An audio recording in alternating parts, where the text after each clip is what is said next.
Hi everyone on YouTube and all the NFL YouTube prognosticators and football fans everywhere. This is Andrew Warren, back here once again, giving you my thoughts about Week 18 and my picks for the 2024-2025 NFL wildcard predictions. Check it out. First off, before I get to my picks, just excuse me for my voice because I just recently over the weekend I had a head cold. That's why I'm running a little late for my picks. So I'm going to be able to talk again and stuff like that. So if I'm feeling a little congested, that's probably why. So I'm letting you know about that right now. But anyways, I want to send my thoughts and prayers out to people in Los Angeles who are suffering from the big wildfire down there. It's very devastating. Very, very devastating to see something like that.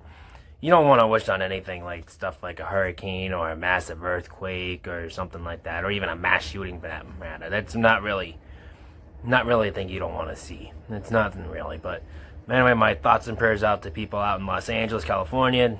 Hope everyone's okay. And due to that game for the Rams in Minnesota, that is in Arizona and got moved over there because of that. So still want to send my condolences out to everyone over there and send my thoughts and prayers out to them. Anyways, what happened over this week? Baltimore and Cleveland. Baltimore got the win. That's all that matters. Pittsburgh and Cincinnati. Pittsburgh and Cincinnati may have won, but they're not in the playoffs. Atlanta and Carolina. Give my respects to Bryce Young. He never gave up. He had a tremendous turnaround in the second half of the year. Very productive. Now, if I'm Carolina, I would keep an eye on Bryce Young for a little bit longer. You know, I mean, that's just me. Personally.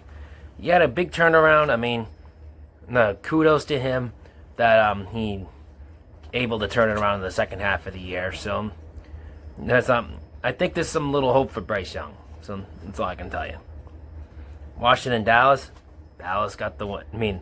Washington got the win. Green Bay and Chicago. Green Bay in the wild card hunt. Houston and Tennessee. Houston got the wild card. So Houston got the division. That's all I can tell you. Indianapolis and Jacksonville.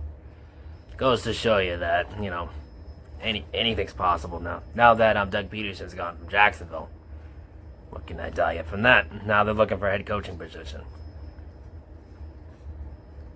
The Patriots and Bills. My Patriots lost the number 1 seed. Now we're went to number 4. But let me get this out of the way. I don't believe doesn't matter who was at number 1 or number 4 or number 3 or number 2. You pick the best player. Just because you get the number 1 pick doesn't mean your draft pick is going to end up really well.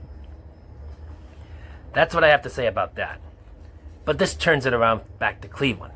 Now that Deshaun Watson may miss out on the 2025 season because of another turn Achilles injury. So that's a little question mark from them. They might get the quarterback in the draft.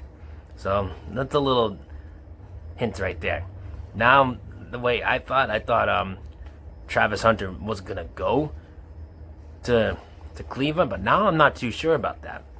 There's another possibility that they could draft a quarterback because of that. We'll have to see. But the case scenario is my Patriots have a lot of holes to fix.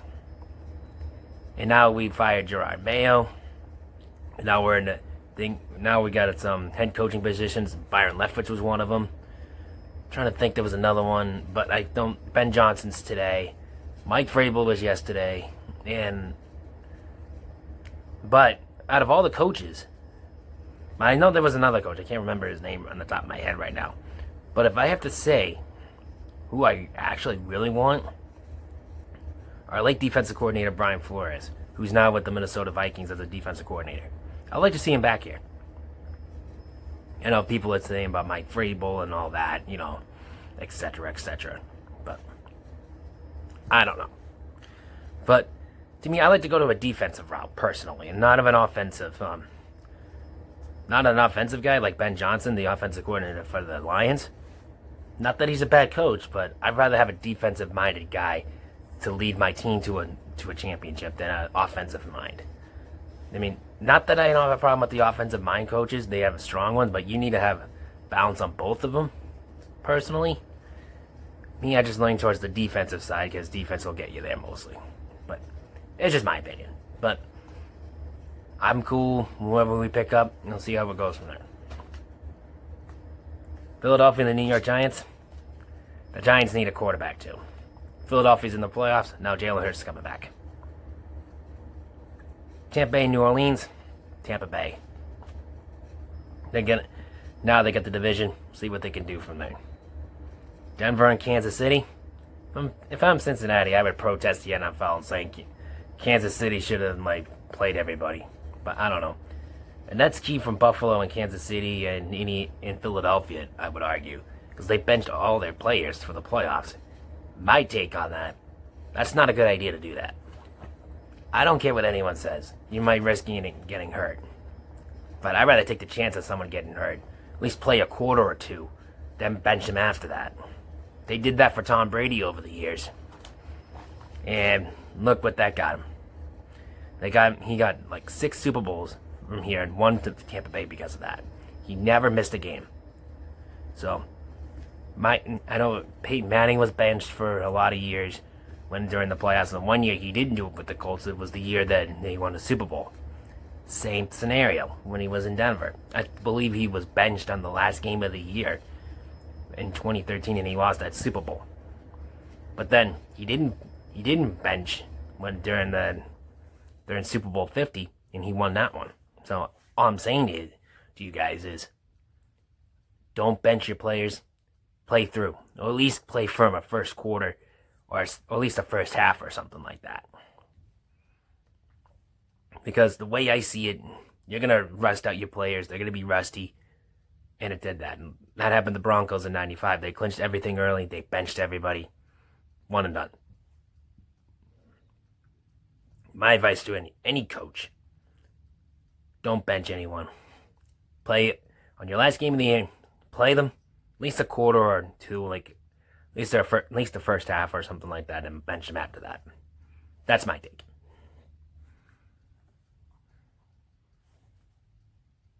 The LA Chargers in Las Vegas. LA Chargers in. So I can tell you, in Vegas needs help. Now, recently I heard that Pete Carroll got a call from the Raiders to be their head coach. We'll see. Seahawks and Rams. Seahawks, they may have won, but the Rams, they did this. I think they did the same thing. I don't remember if they benched anybody, but they did that. But they won. They lost too. Miami and the New York Jets. That could be Aaron Rodgers' last game, and he cost Miami the playoffs. If I were the Dolphins right now, let me just look it up for a bit. I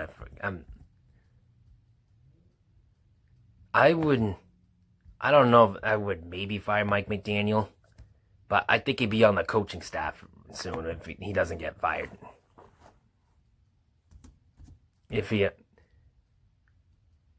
I would fire him next year if they don't make the playoffs. I mean, that's just me.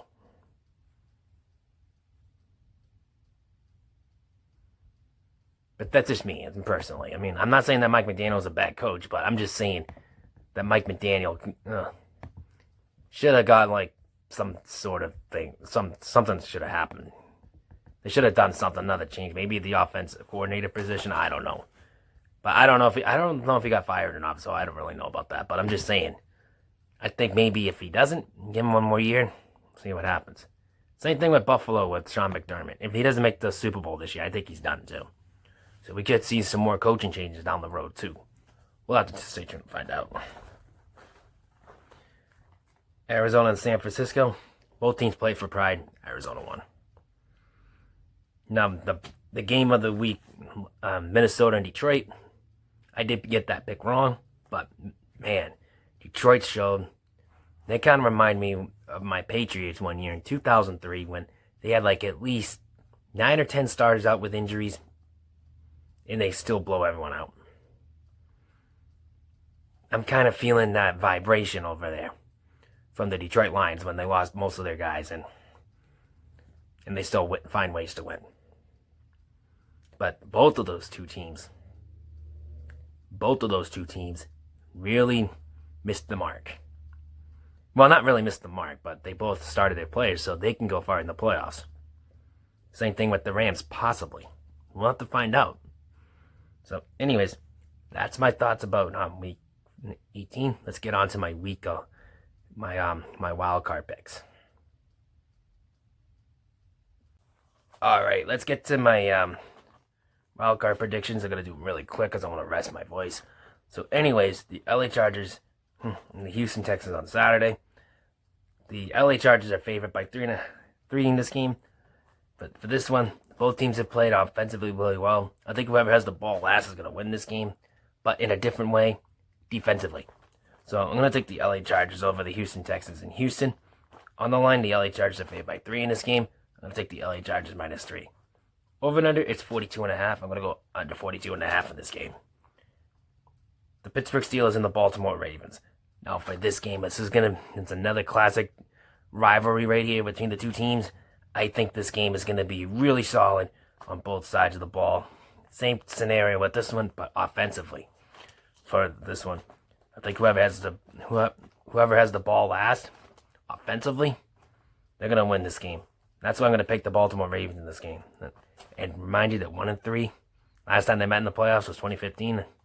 And I think Baltimore won that game. So I'm going to take the Baltimore Ravens over the Pittsburgh Steelers to win this game. On the line, I'll give Pittsburgh this. The Ravens are 9.5-point favorites in this game. That's too close of a call. I'm going to take Pittsburgh plus 9.5. Over and under, it's 43.5. I'm going to go over 43.5 in this game. The Denver Broncos and the Buffalo Bills.